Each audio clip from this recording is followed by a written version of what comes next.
Hello friends, welcome to my M hub of education. आज हम लोग पढ़ेंगे ज्योग्राफी का चैप्टर नंबर 2 जिसका नाम है forest and wild life resources. So let's start it. सबसे पहले हम लोग पढ़ेंगे कुछ टर्मिनोलॉजी के बारे में, क्योंकि बच्चा मैंने इन टर्म्स का यूज आगे लेक्चर में करना है। तो सबसे पहले आपको टर्मिनोलॉजी क्लियर करेंगे, then after we will proceed to our lecture. सबसे पहले पढ़ते हैं व्हाट इज बायोडाइवर्सिटी। तो बच्चा बायोडाइवर्सिटी का मतलब क्या होता है? किसी भी एक पर्टिकुलर एरिया में जब अलग अलग वैरायटी ऑफ प्लांट्स और एनिमल्स पाए जाते हैं, यानी एक ही एरिया में जब हम लोग को अलग अलग तरीके की प्लांट्स और एनिमल की स्पीशीज देखने को मिलती हैं, तो हम लोग कहते हैं कि वो एरिया रिच इन बायोडाइवर्सिटी है, यानी वहां पे क्या पाई जाती है? बायोडाइवर्सिटी। Next flora. जब भी हम लोग बच्चा फ्लोरा की बात करते हैं तो फ्लोरा का मीन्स होता है प्लांट्स। कोई भी चीज जो प्लांट से रिलेटेड है, जो प्लांट स्पीशीज है, जब हम उसकी बात करते हैं तो हम लोग कहते हैं फ्लोरा, जिसके अंदर ग्रास आते हैं, प्लांट्स आते हैं, ट्रीज आती हैं, एक्सेट्रा। नेक्स्ट आता है फौना। फौना क्या होता है बच्चा? जब भी हम लोग फौना कहते हैं इट मीन्स हम लोग उस एरिया के एनिमल्स के बारे में बात कर रहे हैं, जिसके अंदर बर्ड्स आते हैं, अलग अलग एनिमल्स आते हैं, रेप्टाइल्स आते हैं, इंसेक्ट्स आते हैं। Next IUCN। तो बच्चा IUCN का फुल फॉर्म क्या होता है? International union for conservation of nature. मतलब ये क्या है? ये एक अंतर्राष्ट्रीय संस्था है, ये एक इंटरनेशनल ऑर्गेनाइजेशन है। इसका काम होता है बच्चा कि वर्ल्ड लेवल पे अलग अलग कंट्रीज में ये देखना, ऑब्जर्व करना कि कोई कौन सी ऐसी स्पीशीज हैं प्लांट या एनिमल्स की जो एक्सटेंट होने वाली है, और उसको कंजर्व करने के लिए क्या क्या स्टेप्स लेने चाहिए, ये स्टेप्स IUCN बताती है। Next what is biosphere reserve. तो बच्चा जब कोई एरिया बहुत ज्यादा रिच इन बायोडाइवर्सिटी होता है और हमको ऐसा लगता है कि उस एरिया में जो भी एनिमल्स और प्लांट की स्पीशीज हैं वो फ्यूचर में एक्सटेंट होने वाली हैं, या वो इंडेंजर्ड हैं, या हमको डर है कि वो फ्यूचर में खत्म हो जाएंगी, तो उस एरिया को हम लोग प्रोटेक्टेड जोन डिक्लेयर कर देते हैं, और उसी प्रोटेक्टेड जोन को बच्चा हम लोग बायोस्फीयर रिजर्व कहते हैं। इसका एग्जाम्पल है Nanda Devi biosphere reserve in Uttaranchal. अब आपका होमवर्क ये है कि आप मुझे कमेंट सेक्शन में बताएंगे कि उत्तरांचल किस स्टेट का पुराना नाम था। तो वहां पे जो नंदा देवी बायोस्फीयर रिजर्व है, ये एक एग्जांपल है बायोस्फीयर रिजर्व का। तो बायोस्फीयर रिजर्व दिखता कैसे है? मैंने एक नीचे फोटो लगा रखी है, आप उसको अगर ध्यान से देखेंगे तो ये एक बायोस्फीयर रिजर्व है। तो बच्चा बायोस्फीयर रिजर्व 3 पार्ट में डिवाइडेड है। सबसे पहले जो इसके अंदर का पार्ट आता है, डार्क ग्रीन कलर का आपको दिख रहा होगा, वो है कोर जोन। जो बच्चा कोर जोन होता है, यहाँ पे कोई भी ह्यूमन एक्टिविटी जो है प्रोहिबिटेड है, मतलब यहाँ पे आप कोई भी ह्यूमन एक्टिविटी नहीं कर सकते। इसके बाद जो लाइट ग्रीन कलर का एरिया आपको देखने को मिल रहा है वो है बफर जोन। बफर जोन में हम लोग टूरिज्म कर सकते हैं, ग्रेजिंग ऑफ एनिमल्स कर सकते हैं, मतलब हम लोग टूरिज्म, वहां पे टूरिस्ट आ सकते हैं, घूम सकते हैं, एनिमल ग्रेज कर सकते हैं, वो एरिया उसके लिए ठीक है। नेक्स्ट आता है ट्रांजिशन जोन। ट्रांजिशन जोन यानी ये एक ऐसा जोन होता है जहां पे लोग अपना ह्यूमन सेटलमेंट लगा सकते हैं, मतलब घर लगा सकते हैं, वहां पे रह सकते हैं, और वहां पे क्रॉप कल्टीवेशन यानी एग्रीकल्चर कर सकते हैं। आप देख रहे होंगे ये लाइट पिंक एरिया है ट्रांजिशन जोन का पूरा, और ये जो ब्लैक कलर के बॉक्सेस आपको दिख रहे हैं ये है ह्यूमन सेटलमेंट, यानी लोगों के घर हैं जहाँ पे वो रहते हैं। नेक्स्ट हम लोग पढ़ते हैं बायोडाइवर्सिटी इन इंडिया। बायोडाइवर्सिटी, जब भी बच्चा हम लोग बायोडाइवर्सिटी की बात करेंगे तो हम लोग फ्लोरा फौना दोनों को इंक्लूड करके बात करेंगे। सबसे पहले India is very rich in biological diversity. Bharat में बहुत ज्यादा बायोलॉजिकल डाइवर्सिटी देखने को मिलती है। यहाँ पे वेराइटी ऑफ प्लांट्स और एनिमल्स हैं जो पाए जाते हैं। इंडिया में nearly 8% of total number of species पाई जाती हैं ऑफ द वर्ल्ड, यानी पूरी दुनिया में जितनी भी फ्लोरा और फौना की स्पीशीज हैं उसका करीबन 8% तो भारत में पाया जाता है। अबाउट 81,000 स्पीशीज ऑफ फौना, यानी एनिमल्स की अगर हम बात करें तो 81,000 स्पीशीज फौना की और 47,000 स्पीशीज एंड प्लांट्स की ये हमारे इंडिया में पाई जाती हैं। इंडिया बेसिकली फेमस है rhino, elephant, tiger, lion, monkey, snakes, peacock etcetera, इन सब के लिए। ऑफ कोर्स पिकॉक तो होगा। पिकॉक क्यों? क्योंकि पिकॉक हमारा क्या है? नेशनल बर्ड है। ठीक है, तो ये सारी चीजों के लिए हमारा इंडिया फेमस है। नेक्स्ट हम लोग पढ़ते हैं बायोडाइवर्सिटी और उसकी इंपॉर्टेंस के बारे में। तो क्योंकि मैंने अभी आपको बताया है बायोडाइवर्सिटी की मीनिंग क्या होती है, एक बार हम इसको रीड कर लेते हैं। Various species of plants, trees, animals, birds, reptiles found in an area is called biodiversity. They are good natural resources, they are important because, सबसे पहले तो हम लोग पढ़ेंगे, ये देखिए गुड नेचुरल रिसोर्सेज होते हैं, और ये क्यों इंपॉर्टेंट है? तो ये सबसे ज्यादा इंपॉर्टेंट है क्योंकि ये हमें प्लांट्स और ट्रीज हमें ऑक्सीजन प्रोवाइड कराते हैं। वुड्स हम लोग यूज करते हैं फर्नीचर बनाने के लिए, कंस्ट्रक्शन के लिए इनका यूज किया जाता है। Some plants of medicinal use, कुछ ऐसे प्लांट्स होते हैं जिनका यूज मेडिसिन में किया जाता है, जैसे तुलसी, neem, sarpagandha, amla etcetera. Leaves, roots, fruits, lac, resin etcetera, इन सबको हम लोग कलेक्ट करते हैं फॉरेस्ट से।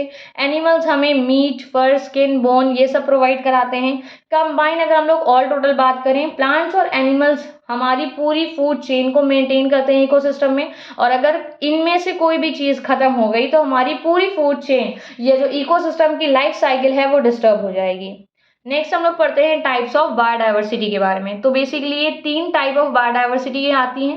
पहला है genetic diversity, second is species diversity और थर्ड इज इकोसिस्टम डाइवर्सिटी। सबसे पहले पढ़ते हैं what is genetic diversity. Genetic diversity क्या होता है?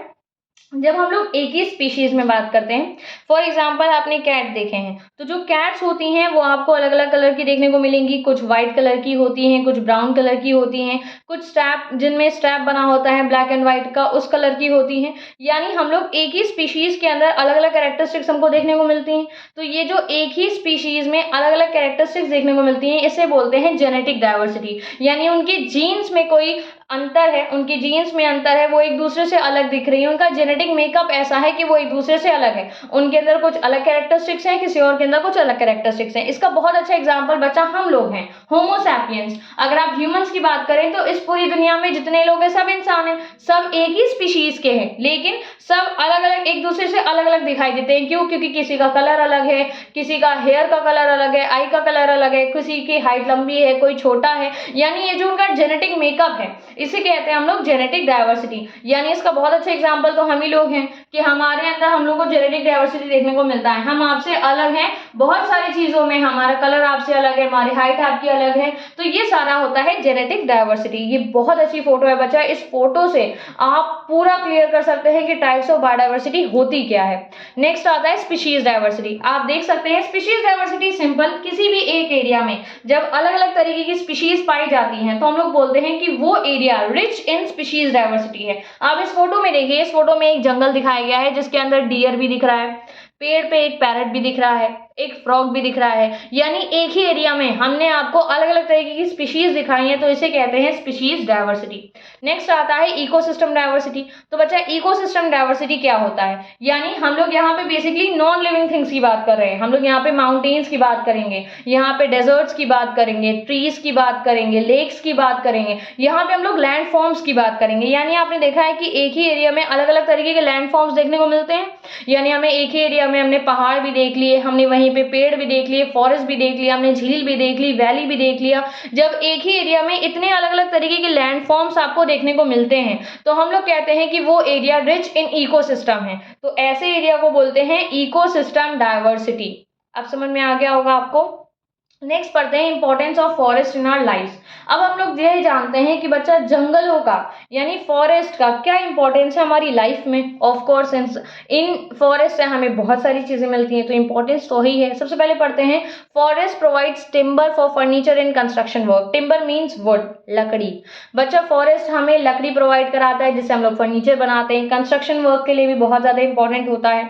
Next it absorb CO2 and provide us with oxygen. तो बहुत इंपॉर्टेंट है एक ह्यूमन का सर्वाइवल के लिए, तो बहुत ज्यादा इंपॉर्टेंट है। अगर फॉरेस्ट ही नहीं होगा तो हमें ऑक्सीजन कहाँ से मिलेगा, और ये CO2 ऑब्जॉर्ब करने के लिए भी तो हमें कोई चाहिए जो कि फॉरेस्ट ही है। Next branches, leaves and roots of trees protect soil from erosion. अगर किसी भी एक एरिया में बच्चा ब्रांच हैं, लीव्स हैं, रूट्स हैं, ट्रीज लगे हैं तो उस एरिया में सॉइल इरोजन बहुत कम होगा। Forest are natural habitat for variety of wildlife. और आपको पता है वाइल्ड लाइफ को रहने के लिए क्या चाहिए, फॉरेस्ट वो उनका नेचुरल हैबिटेट है। Habitat means home. भाई जानवरों का घर कहाँ है, जंगल में ही तो है। Forest maintains ecological balance and food chain. जो फॉरेस्ट होते हैं बच्चा ये इकोलॉजिकल बैलेंस और फूड चेन को मेंटेन करते हैं। It provides fuel wood to rural people. और आपको तो पता है फॉरेस्ट से फ्यूल भी मिलता है, वुड भी मिलता है, ये सब रूरल पीपल को आसानी से मिल सकता है। रूरल पीपल यानी जो गांव में रहते हैं। फिर लैक, हनी, हर्ब्स एक्सेट्रा ये सारे भी फॉरेस्ट से ही कलेक्ट किए जाते हैं और इनको फिर जाके अर्बन एरियाज में, सिटी एरिया में, मार्केट में जाके इनको बेचा जाता है कॉमर्शियल यूज के लिए। नेक्स्ट पढ़ते हैं हम लोग classification of species bye IUCN। तो मैंने अभी आपको IUCN का फुल फॉर्म बताया था शुरुआत में, इसीलिए मैंने आपको ये टर्म्स क्लियर कर दिए ताकि अगर आगे मैं बोलूँ तो आप बिल्कुल भी कंफ्यूज ना हो। तो अब हम लोग पढ़ते हैं बच्चा क्लासिफिकेशन ऑफ स्पीशीज के बारे में। देखिए बच्चा, मैंने आपको पहले ही बताया था IUCN एक इंटरनेशनल ऑर्गेनाइजेशन है। इसका काम होता है ये वर्ल्ड में क्या करती है, हर कंट्री को ऑब्जर्व करती हैं, देखती हैं कि क्या किसी कंट्री में कोई ऐसी स्पीशीज तो नहीं है प्लांट या एनिमल की जो एक्सटेंट होने वाली है या जो खतरे में है, तो ये उनके बारे में उस कंट्री को वार्निंग भी देती है और ये उस कंट्री की स्पीशीज को अलग अलग कैटेगरी में ये डिवाइड भी करती है। इसीलिए इन्होंने एक बुक बनाई है। इनकी एक बुक का नाम है रेड डेटा बुक, जिसके अंदर ये इन स्पीशीज को अपडेट करती हैं। तो पढ़ते हैं, सबसे पहले कैटेगरी इनकी आती है नॉर्मल स्पीशीज की। नॉर्मल स्पीशीज देखिए IUCN के हिसाब से नॉर्मल स्पीशीज क्या है, तो नॉर्मल स्पीशीज वो स्पीशीज है जिनको कोई थ्रेट नहीं है। थ्रेट मतलब कोई खतरा नहीं है बच्चा, उनको किसी भी चीज से कोई खतरा नहीं है, वो खत्म होने के कगार पे अभी नहीं है, अच्छी खासी स्पीशीज है, अच्छी खासी जनसंख्या है उनकी, उनको अभी कोई थ्रेट नहीं है, उन्हें नॉर्मल स्पीशीज कहते हैं और इनकी पॉपुलेशन भी अभी सफिशियंट है एनवायरमेंट में। सेकेंड आता है रेयर स्पीशीज। नाम से ही पता चल रहा है, रेयर मतलब कम।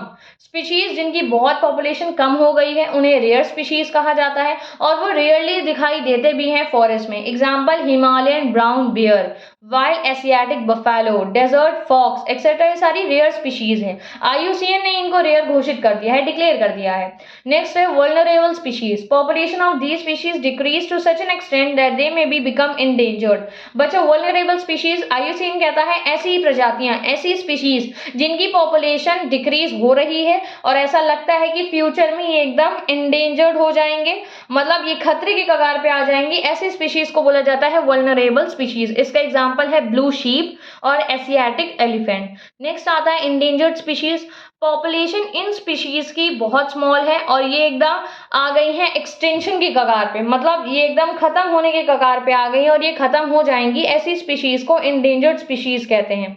If negative factors continue, endangered species में ये होता है बच्चा कि ये खत्म होने के कगार पे होती हैं फ्यूचर में, और जो भी ऐसे फैक्टर हैं जो इनको खत्म कर देंगे अगर वो कंटिन्यू रहे तो ये आने वाले कुछ समय में खत्म भी हो जाएंगी। एग्जाम्पल है इनका Indian rhino, black buck, crocodile, Indian wild ass etcetera. Next आता है बच्चा एक्सटिंक्ट स्पीशीज। नाम से ये एक्सटिंक्ट मतलब लुप्त, ये पहले ही खत्म हो चुकी हैं, ये अब हमारे वर्ल्ड में अर्थ में दिखाई नहीं देती। फॉर एग्जाम्पल डायनासोर्स, ठीक है, एक्सटिंक्ट स्पीशीज हैं। These species are not found anywhere in the world, they have gone from our earth forever. ये हमेशा के लिए अब हमारे अर्थ से खत्म हो चुकी हैं, जैसे Asiatic cheetah, pink head duck etcetera. देखिए मैंने पिंक हेड डक की फोटो भी लगाई है, आपको दिख रहा है राइट हैंड साइड में सेकंड कॉलम में, और मैंने यहाँ पे बंगाल टाइगर की फोटो, यहाँ पे मैंने normal species, endangered species, vulnerable species, rare species, extinct species और एंडेमिक स्पीशीज की फोटो लगा के रखी है, आप देख सकते हैं। नेक्स्ट है reasons for depletion of biodiversity, flora and fauna. अब यहाँ पे बच्चा हम लोग बात करेंगे क्या ऐसे कारण हैं जिसकी वजह से बायोडाइवर्सिटी खत्म होने की कगार पे आ गई है, क्यों ये डिप्लीट हो रही है, क्यों ये खत्म हो रही है। तो सबसे बड़ा कारण तो बच्चा हम ही लोग हैं, human activities. Human activities are mainly responsible for depletion of biodiversity.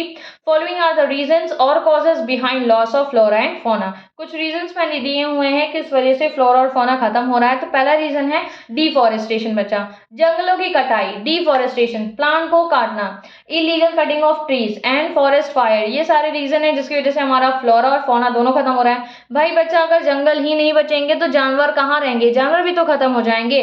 तो अगर आपको सी एक चीज को, मैंने बताया ना एक लाइफ साइकिल करेक्टर है, अगर आप एक चीज को डिस्टर्ब करेंगे तो दूसरा भी अपने आप खत्म हो जाएगा।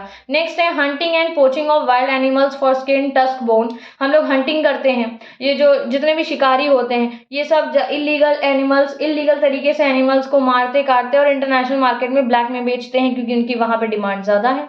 Next construction of dam, road, railway in the forest. अब ये जो हम लोग डैम बनाते हैं, रोड बनाते हैं, रेलवे, जंगलों के बीच से हमने रेल की पटरी बिछा दी, ये सारी चीजों से क्या होता है कहीं ना कहीं फॉरेस्ट, हमारा फ्लोरा फौना दोनों इफेक्ट हो रहा है। नेक्स्ट पॉल्यूशन, ग्लोबल वार्मिंग, इसकी वजह से कितना क्लाइमेटिक चेंज देखने को मिला है। Increasing human population, pressure on forest resources. अब देखिए बच्चा जैसे जनसंख्या बढ़ेगी तो लोगों को रहने के लिए घर तो चाहिए, जमीन। अब घर अगर नॉर्मल लैंड नहीं मिल रहा है तो वो कहाँ जाएंगे, जंगलों की तरफ बढ़ेंगे, जंगल का एरिया साफ करके वहां पे बिल्डिंग बनाएंगे, घर बनाएंगे, तो जिसकी वजह से क्या होगा, हमारी बायोडाइवर्सिटी डिप्लीट तो होगी ही। नेक्स्ट है मेथड्स और मेजर्स टू कंजर्व बायोडाइवर्सिटी। तो अब हम लोग क्या कर सकते हैं ऐसा बच्चा जिसकी वजह से हम लोग अपनी बायोडाइवर्सिटी को कंजर्व कर सकते हैं। सबसे पहले है deforestation should be totally stop. पूरी तरीके से डिफॉरेस्टेशन को स्टॉप कर देना चाहिए। Instead trees should be planted on degraded land and on land where was forest earlier. बल्कि ये तक कहा गया है कि जिस एरिया में डिग्रेडेड लैंड है, मतलब जिसका लैंड एकदम डिग्रेड हो गया है, क्वालिटी एकदम खराब हो गई है, या फिर ऐसा लैंड जहाँ पे आज से कुछ साल पहले जंगल हुआ करता था, वहां पे हमें दोबारा एफॉरेस्टेशन करना है, मतलब वहां पे हमें पेड़ लगाने हैं। Next, people should start movement against tree cutting. हम लोग को ट्री कटिंग के अगेंस्ट एक मूवमेंट स्टार्ट करना चाहिए, जैसे एंशियंट टाइम में, मॉडर्न टाइम्स में चला था चिपकू मूवमेंट, उसकी तरह। नेक्स्ट है Van Mahotsav and similar kind of event should be celebrated to conserve forest. बचा इसीलिए तो हम लोग वन महोत्सव और अलग अलग इन्वायरमेंट डे मनाते हैं, ताकि हम लोग लोगों को अवेयर कर सके, जागरूकता फैला सके कि हमें इन बायोडाइवर्सिटीज को, इन नेचुरल रिसोर्सेज को कंजर्व करके रखना है। Next, mass media example TV, radio, newspaper should use for creating awareness. इन सारे इतने सारे संसाधन है हमारे पास, हम इन सबका यूज करके लोगों तक जागरूक कर सकते हैं, उनको अवेयरनेस फैला सकते हैं। Next, government should pass and implement strict laws against illegal cutting of trees, hunting and poaching. तो सरकार को भी अपनी तरफ से एक स्ट्रिक्ट लॉज बनाने चाहिए कि अगर कोई भी व्यक्ति या कोई भी संस्थान इलीगल कटिंग करेगा, ट्रीज की हंटिंग और पोचिंग करेगा, तो उसके तहत सरकार उनको ऊपर लीगल कार्यवाही करेगी। जैसे इसका एक बहुत अच्छा एक्ट सरकार ने पास किया था, जिसका नाम है Indian wildlife protection act 1972। Next, various projects like project tiger, project rhino etcetera should be started. सरकार को अलग अलग प्रोजेक्ट भी स्टार्ट करने चाहिए एनिमल्स को कंजर्व करने के लिए। Next, more national parks, wildlife sanctuary, biosphere reserve should be identified. अलग अलग national parks, wildlife sanctuary, biosphere reserve को हमें आइडेंटिफाई करके कंजर्व करना चाहिए।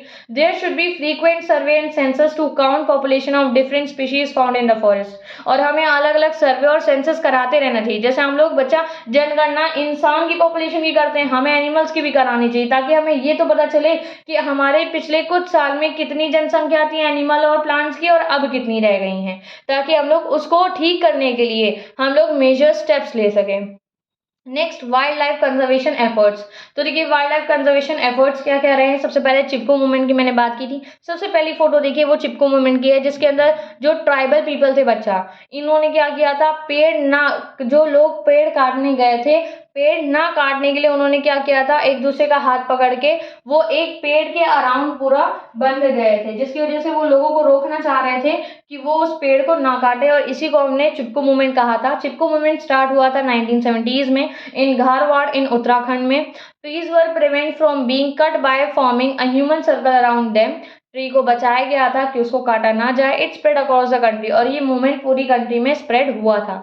नेक्स्ट, बीज बचाओ आंदोलन। इसमें आप एक पोस्टर देख सकते हैं, ये बीज बचाओ आंदोलन है। इसको स्टार्ट किया गया था 1980 के दशक में इन तहरी रीजन में उत्तराखंड के, लेड बाय फार्मर। इनको किसानों ने किया था स्टार्ट, एंड सोशल एक्टिविस्ट ने विजय जरदारी।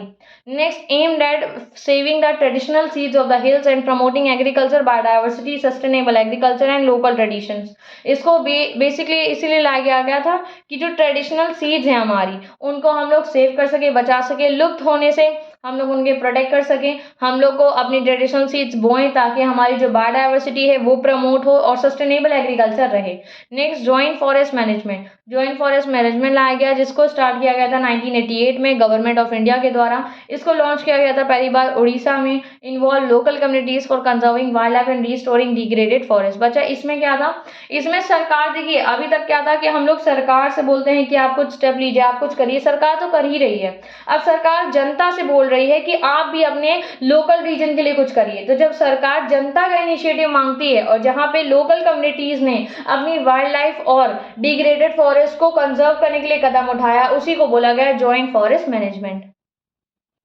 नेक्स्ट है रोल ऑफ कम्युनिटी, यानी जो लोकल पीपल हैं, जो वहाँ पे रहने वाले लोग हैं, आम जो वहाँ की जनता है, in conserving forest and wild life. यानी लोकल पीपल क्या कर सकते हैं, उनके क्या स्टेप्स हैं फॉरेस्ट और वाइल्ड लाइफ को कंजर्व करने के लिए। तो सबसे पहले in Rajasthan, local people came forward to stop mining activities to protect Sariska tiger reserve. सबसे पहले तो राजस्थान में लोकल पीपल आगे आए और उन्होंने रोका, मीनिंग करने से, माइनिंग एक्टिविटीज को करने से उन्होंने रोका और प्रोटेक्ट किया सरिस्का टाइगर रिजर्व को। Next, people of Arwal district of Rajasthan, जो भी लोग थे अरवल डिस्ट्रिक्ट के राजस्थान के, उन्होंने डिक्लेयर कर दिया 1200 हेक्टर ऑफ लैंड को एज भैरव देव दकाव sanctuary in which they don't allow hunting, जहां पे उन्होंने हंटिंग अलाउ नहीं किया। Next in Jharkhand Munda tribe worship mahua and kadam. Jharkhand में जो मुंडा ट्राइब है वो महुआ कदम ट्रीज को वर्शिप करते हैं और उनको प्रोटेक्ट करते हैं, उनको एकदम काटने से उन्होंने मना किया है, प्रोहिबिट है। फेमस जो चिपकू मूवमेंट था इन हिमालय में, इसको स्टार्ट किया गया था लोकल कम्युनिटी के द्वारा। बीच बचाओ आंदोलन और नवधन्य मूवमेंट्स, इनको भी स्टार्ट किया गया था हिमालय में। जॉइंट फॉरेस्ट मैनेजमेंट भी स्टार्ट किया गया था। Stated in India is good method of involving local community in forest conservation, यानी एक बहुत अच्छा तरीका था सरकार का जिसमें आप लोकल पीपल को भी बुला सकते हैं और उनके रिस्पॉन्सिबिलिटी को बता सकते हैं कि उनकी भी कुछ रिस्पॉन्सिबिलिटी बनती है कॉमन जो फॉरेस्ट रिजर्व इनको कंजर्व करने के लिए। नेक्स्ट है types of forest in India. कितने तरीके के फॉरेस्ट होते हैं, तो बेसिकली हम लोग ने यहाँ पे 3 तरीके के फॉरेस्ट पढ़ने हैं। पहला है reserve forest. These forest are earmarked only for production of timber.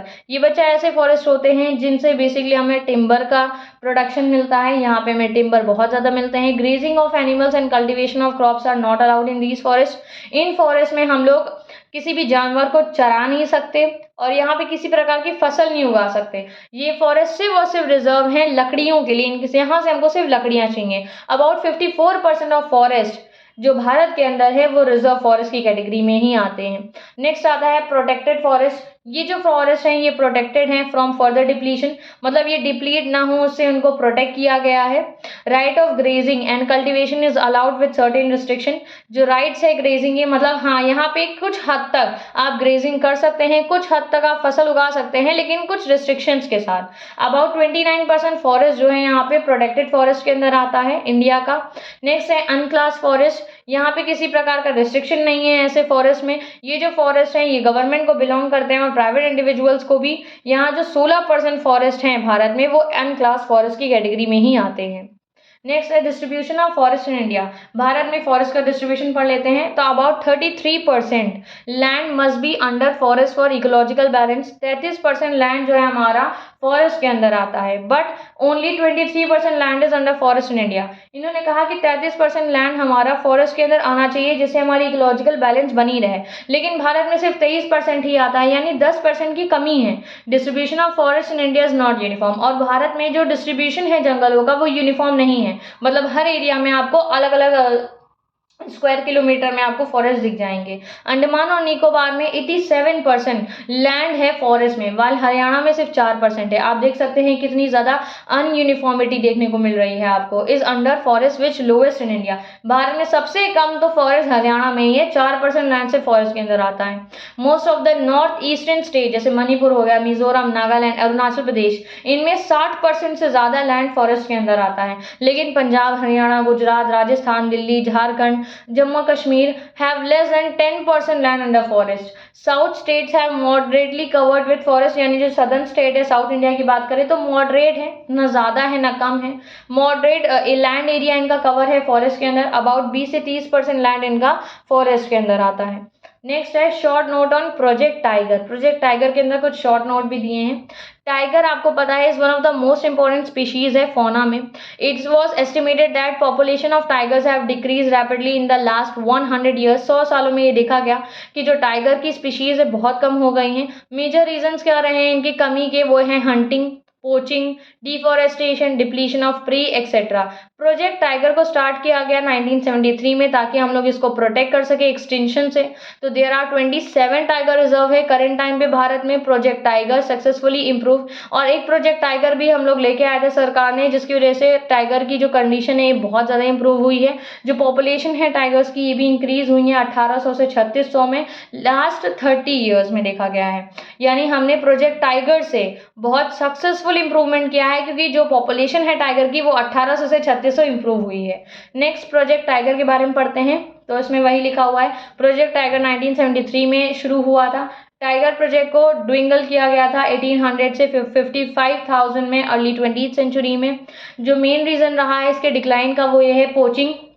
उसमें ट्रेडिंग की जाती थी, यानी टाइगर को मार के व्यापार किया जाता था उसकी स्किन का। उसके बाद श्रिंकिंग हैबिटेट, उनके हैबिटेट्स खत्म होने लगे, श्रिंक होने लगे क्योंकि फॉरेस्ट एरिया कट होने लगा। उसके बाद डिप्लीशन ऑफ ट्री स्पीशीज, मतलब ये जो भाई टाइगर है नॉनवेज खाएगा, ठीक है, तो इसका जो शिकार है वो खत्म। अगर शिकार की जनसंख्या खत्म हो गई तो टाइगर भी जिंदा कैसे रहेगा, खाने को ही नहीं रहेगा कुछ। तो अगर प्री की स्पीशीज खत्म हो रही थी जिसकी वजह से प्रोजेक्ट टाइगर भी खत्म हो रहा था, प्रोजेक्ट टाइगर लाया गया, टाइगर की स्पीशीज कम हो रही थी। ग्रोइंग ह्यूमन पॉपुलेशन, जो ह्यूमन पॉपुलेशन ग्रो हो रहे थे इसकी वजह से भी। देयर आर 27 टाइगर रिजर्व हैं under project tiger. Project tiger के अंदर 27 टाइगर रिजर्व हैं जिसका नाम है कॉर्बेट नेशनल पार्क है, सुंदरबन नेशनल पार्क है, बंदवा नेशनल पार्क है, सरिस्का वाइल्ड लाइफ सेंचुरी है, मानस टाइगर रिजर्व है और पेरियन टाइगर रिजर्व है। ये मैंने कुछ फोटोज, एक इंडिया का मैप लगाया है, इसके अंदर आप देख सकते हैं ये अलग अलग टाइगर रिजर्व के नाम है। इसको आप लोग जरूर बनाइएगा। आपको पता है क्लास 10th में मैपिंग आती है, पूछा जाता है, बहुत इंपॉर्टेंट है। Next, what is scared groves? Scared groves क्या होता है? तो सैक्रेड तो मतलब आप जानते हैं, सैक्रेड मीन्स पवित्र। In India it is believe that everything living and non living have created by God. ये तो है ही है, भारत में माना जाता है चाहे वो जीवित हो या जीवित ना हो, उसको किसने बनाया है? ऊपर वाले ने। ओल्ड ट्राइबल और traditional societies have protected certain species from time immemorial. Munda tribes of Jharkhand protect Mahua and Kadam trees and worship them. आपको तो पता है मुंडा ट्राइब क्या करते हैं, महुआ और कदम ट्री को प्रोटेक्ट भी किया और उन्होंने उसे पूछते भी हैं। जो लोग बिहार के हैं, यूपी के हैं, वो पीपल, बैनियन, मैंगो, टर्मरिट, इस पेड़ को पूछते हैं। Not only that, rivers, mountain, forest, इनको भी पूजा जाता है, god and goddess, and they are worship and protected in India. Nature worship by tribes, तो मैंने एक टेबल बनाई है जहाँ पे अलग अलग ट्राइब्स का नाम है और मैंने लिखा है कि वो किस चीज़ को वर्शिप करते हैं। तो पहले आता है मुंडास और संथाल, ये छोटा नागपुर प्लेट्यू में रहने वाले लोग हैं और ये जो है महुआ और कदम ट्री को इनको पूजते हैं, इनकी पूजा करते हैं। फिर आता है बिश्नोई ट्राइब, ये राजस्थान में रहने वाले हैं, ये ब्लैक बक और नील गाय को पूजते हैं। नेक्स्ट है ट्राइब्स ऑफ उड़ीसा और बिहार, ये उड़ीसा और बिहार के रीजन में रहते हैं और ये टर्मरिड और मैंगो ट्री को पूजते हैं। नेक्स्ट हम लोग पढ़ते हैं एशियाटिक चीता के बारे में। तो एशियाटिक चीता मतलब ऐसे चीता जो एशिया में पाए जाते हैं। ये वर्ल्ड्स फास्टेस्ट लैंड मैमल है।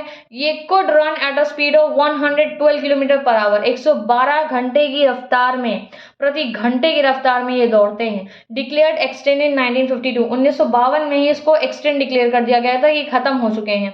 It was mainly found in Asia and Africa, और ये ज़्यादातर एशिया और अफ्रीका के रीजन्स में ही पाए जाते हैं। तो आई होप सो आपको ये लेक्चर समझ में आया होगा। Please do like, subscribe and share this video. आपको समझ में आया है ये लेक्चर, और आज ही मैंने इस लेक्चर को इस एक ही वीडियो में ख़त्म कर दिया है, इसके कोई पार्ट नहीं है। आपको समझ में आया होगा। इसके नोट ज़रूर बना लीजिएगा और जो भी मैप्स हैं उसको ज़रूर तैयार कर लीजिएगा, क्योंकि आपके क्लास 10th में मैपिंग और क्वेश्चंस और नोट्स बहुत ज़रूरी हैं। तो थैंक यू सो मच।